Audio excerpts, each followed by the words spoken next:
പറ്റില്ല. എൻ്റെ അച്ഛൻ കൃഷ്ണകുമാറാണ്, എൻ്റെ അമ്മ സിന്ധു കൃഷ്ണയാണ്. ഈ ചില അച്ഛനമ്മമാരുണ്ട് മക്കൾ എന്ത് മാങ്ങാത്തൊലി തെറ്റി ചെയ്താലും കൂടെ കട്ടയ്ക്ക് ഇങ്ങനെ സപ്പോർട്ടായിട്ട് ചേർത്ത് പിടിക്കുന്നവർ. അത് എന്തുകൊണ്ടാണെന്നറിയോ? വയസ്സാം കാലത്ത് മക്കൾ നോക്കില്ല എന്നുള്ളൊരു പേടി അവർക്കുണ്ടാവും. ആ ഒരു പേടിയിലാണ് ഇങ്ങനെ കൂടെ ചേർത്ത് പിടിക്കുന്നത്.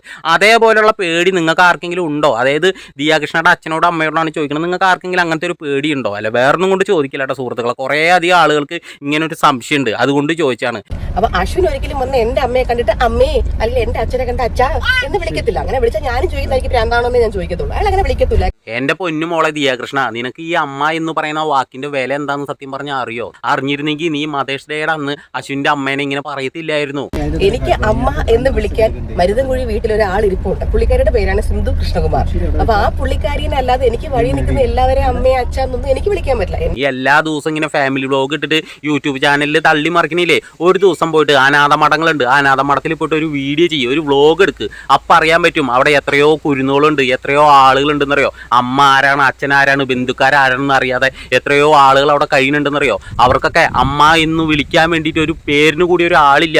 അവിടെയുള്ള ആളുകളുടെ ആ ഒരു സ്നേഹവും കരുണയും കിട്ടിയിട്ടാണ് അവർ ജീവിക്കുന്നത്. അപ്പം അമ്മ എന്ന് പറയണ ഒരു വാക്ക് അങ്ങനെ ഒന്ന് വിളിച്ചുകൊണ്ട് നിനക്കൊന്നും വരാൻ പോണില്ല. മറിച്ച് നിനക്ക് നന്മ മാത്രമേ ഉണ്ടാവുള്ളൂ. നിന്നെ മാത്രം കുറ്റം പറഞ്ഞിട്ട് കാര്യമില്ല. നിന്റെ അച്ഛനെ അമ്മേനെ വേണം കുറ്റം പറയാൻ വേണ്ടിയിട്ട്. മെയിനായിട്ട് പറയാനുള്ളത് നിന്റെ അമ്മ, അതായത് സിന്ധു കൃഷ്ണ ചേച്ചിയോടാണ് പറയാനുള്ളത്. എൻ്റെ പൊന്നു ചേച്ചി, നിങ്ങൾ ഈ മക്കളെ എങ്ങനെയാണോ വളർത്തിയത്? നിങ്ങളോട് കുറച്ചെങ്കിലും റെസ്പെക്റ്റ് തോന്നിയിരുന്ന ആളുകളുണ്ട്, അവർക്ക് വരെ നല്ല രീതിയിൽ പുച്ഛം തോന്നുകയാണ് നിങ്ങളോട്.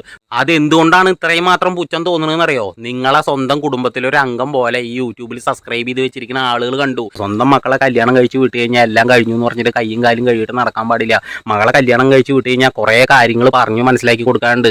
മകളുടെ ഭർത്താവിൻ്റെ അച്ഛനെയും അമ്മേനെയും സ്വന്തം അമ്മേനെയും സ്വന്തം അച്ഛനെയും കാണുന്ന പോലെ വേണം കരുതാനായിട്ടെന്ന് പറഞ്ഞും മനസ്സിലാക്കി കൊടുക്കണം. അങ്ങനെ മനസ്സിലാക്കി കൊടുത്തിട്ടുണ്ടായിരുന്നെങ്കിൽ ഈ പുള്ളിക്കാരി കാറിലോ ഒന്നും ഇങ്ങനെ പറയില്ലായിരുന്നു.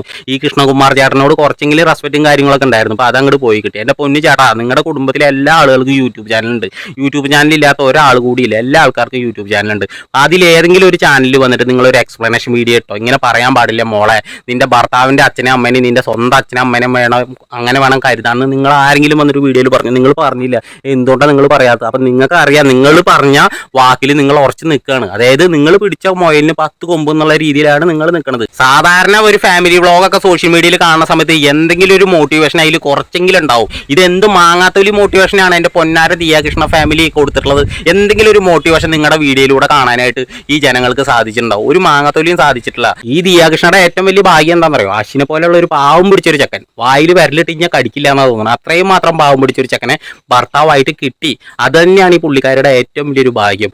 അശ്വിൻ്റെ അച്ഛനും അമ്മയും വളരെയധികം പാവപ്പെട്ടവരാ തോന്നുന്നുണ്ട്. അതായത് പാവം പിടിച്ച പഞ്ചപാവങ്ങളാണെന്ന് തോന്നുന്നത്. അവരെയാണ് ഈ പുള്ളിക്കാരി, അതായത് അശ്വിൻ്റെ അമ്മേനെയാണ് സ്വന്തം അമ്മ എന്ന് പറയാൻ വരെ പുള്ളിക്കാരിക്ക് എന്താ പറയുക താല്പര്യമില്ല. താല്പര്യമില്ലെങ്കിൽ പറയേണ്ട സുഹൃത്തെ. എന്തായാലും ജനങ്ങൾ വിലയിരുത്തിയിട്ടുണ്ടല്ലോ. എന്തിന് കൂടുതൽ പറയുന്നു? ആ താഴെയുള്ള പെൺകുട്ടിയെ ലാൻസിയ കൃഷ്ണ, ആ പെൺകുട്ടിയുടെ എക്സ്ക്ലൂസീവ് സബ്സ്ക്രിപ്ഷൻ വീഡിയോ ലീക്കായി എന്ന് പറഞ്ഞിട്ട് എത്രയോ ആളുകൾ റിയാക്ഷൻ ചെയ്തു. ഞാൻ അതിനെക്കുറിച്ചുള്ള വീഡിയോ ചെയ്തിട്ടുണ്ടായിരുന്നില്ല. പക്ഷേ എനിക്കിപ്പോൾ 4 വാക്ക് അതിനെക്കുറിച്ച് പറയണമെന്ന് തോന്നി. അതുകൊണ്ട് പറയാണ് സുഹൃത്തുക്കളെ. ആ ഒരു വീഡിയോയിൽ തന്നെ എന്തൊക്കെ മനസ്സിലാക്കാം നമുക്ക്.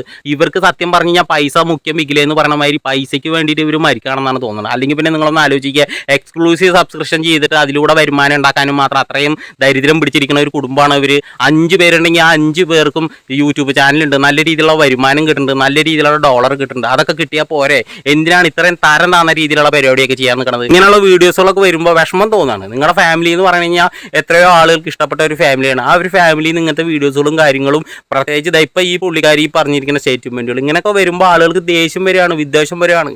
അപ്പം നിങ്ങൾക്ക് ദേഷ്യം തോന്നിയിട്ടോ അല്ലെങ്കിൽ ഈ റിയാക്ഷൻ ചെയ്ത ആളുകളോട് വെറുപ്പ് തോന്നിയിട്ടൊന്നും കാര്യമില്ല. റിയാക്ഷൻ ചെയ്യുന്ന ആളുകൾ ഉള്ളത് കൊണ്ടാണ് ഇങ്ങനെയുള്ള ഒരു വീഡിയോകൾ വരുമ്പോൾ അതെടുത്ത് റിയാക്ട് ചെയ്യണതും 10 പേര് കാണുന്നതും. കാരണം ഈ കമൻറ്റ് ഇടുന്ന ആളുകൾക്ക് കമൻറ്റ് ഇടാൻ മാത്രമേ പറ്റത്തുള്ളൂ. നിങ്ങൾക്ക് വേണമെങ്കിൽ ആ കമൻറ്റ് ഡിലീറ്റ് ചെയ്തുകൊണ്ടേ ഇരിക്കാം. പക്ഷേ ആളുകൾക്ക് തൃപ്തി ആവണമെങ്കിൽ റിയാക്ഷൻ വീഡിയോ കാണാൻ തന്നെ വേണം. ഇപ്പോൾ തന്നെ നിങ്ങൾക്ക് ശ്രദ്ധിച്ചാൽ മനസ്സിലാവും. കാരണം ആ വീഡിയോയ്ക്ക് ശേഷം ഇപ്പോൾ പുതിയതായിട്ടൊരു വീഡിയോ ഇട്ടുണ്ട്. ആ വീഡിയോയ്ക്ക് നല്ല രീതിയിലുള്ള റീച്ചും കാര്യങ്ങളൊന്നും വന്നിട്ടില്ല.